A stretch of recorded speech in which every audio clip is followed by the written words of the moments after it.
कश्मीर देश और दुनिया की डिस्कशन है, और इस कश्मीर की खूबसूरती यही है कि हमें देश और दुनिया पहचानती है।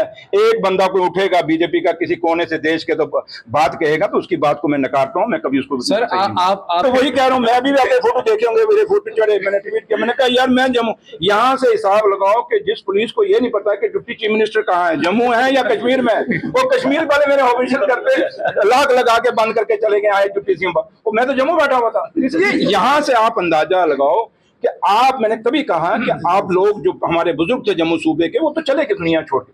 हम लोग हैं, आप लोग हैं, हमारे बाद जो नई पीढ़ी आगे आने वाली है, मेरी भी 57 एज हो गई, आगे कितने आजकल तो पता ही नहीं है।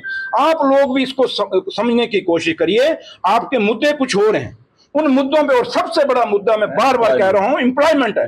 जो बच्चा जिसको रोजगार चाहिए उस माँ बाप को पूछो जिन्हें बच्चों का घर में, आप जाएं जम्मू यूनिवर्सिटी के बाद कितने लोग बैठे होते हैं बेले, आप जाएं मेडिकल कॉलेज के बाद कितने लोगों ने डिग्रियां, जाएं इंजीनियरिंग कॉलेज के बाद कितने लोग हैं, दूसरे आपकी छोटी मोटी और पढ़ाइयां जितनी, कितने लोग बच्चे बेरोजगार हैं जम्मू में, और एक बिजनेस था वो भी आपका खत्म हो गया। तो इसलिए मैंने आपको कहा है कि जम्मू को आज हमें एक एक बात को बतंगड़ बनाने के बजाय हमें सोचना पड़ेगा कि जम्मू की आने वाली नस्लों के लिए क्या है। मैं हमेशा ये कहता हूं और आज भी आपको कह के जाऊंगा कि इस बीजेपी के जो चंद लोग हैं, इनको जो चिट्ठी वहां दिल्ली से आती है सुबह वो पढ़ा पढ़ते हैं, ये अपनी इनकी सोच कुछ नहीं है। मैं जो कह रहा हूं, मुझे मेरे लीडर डॉक्टर फारूक अब्दुल्ला साहब ने नहीं कहा, मुझे मेरे लीडर और जम्मू कश्मीर के मुख्यमंत्री साहब ने ये नहीं कहा कि सुरेंद्र चौधरी तुम्हें ये बोल रहा है।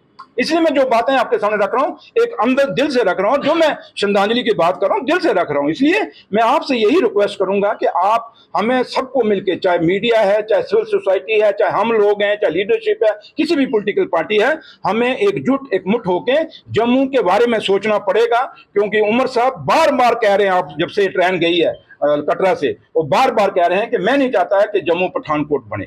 क्या बीजेपी इस पे बात कर रही है? नहीं बात करती। अब टोल प्लाजा लग रहा है, बीजेपी को क्यों सांप सूंघ गया है? बस नकली ड्रामा करते हैं।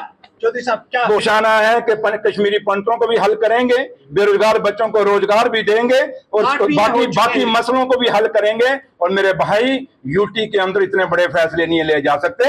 ये बड़े फैसले तभी लिए जाएंगे जब जम्मू कश्मीर के इंस्टीट्यूशन बचेंगे, और सबसे बड़ा इंस्टीट्यूशन है जम्मू कश्मीर का, वो है आपका असेंबली। और असेंबली तभी मजबूत होगी जब जम्मू कश्मीर को स्टेट का दर्जा मिलेगा।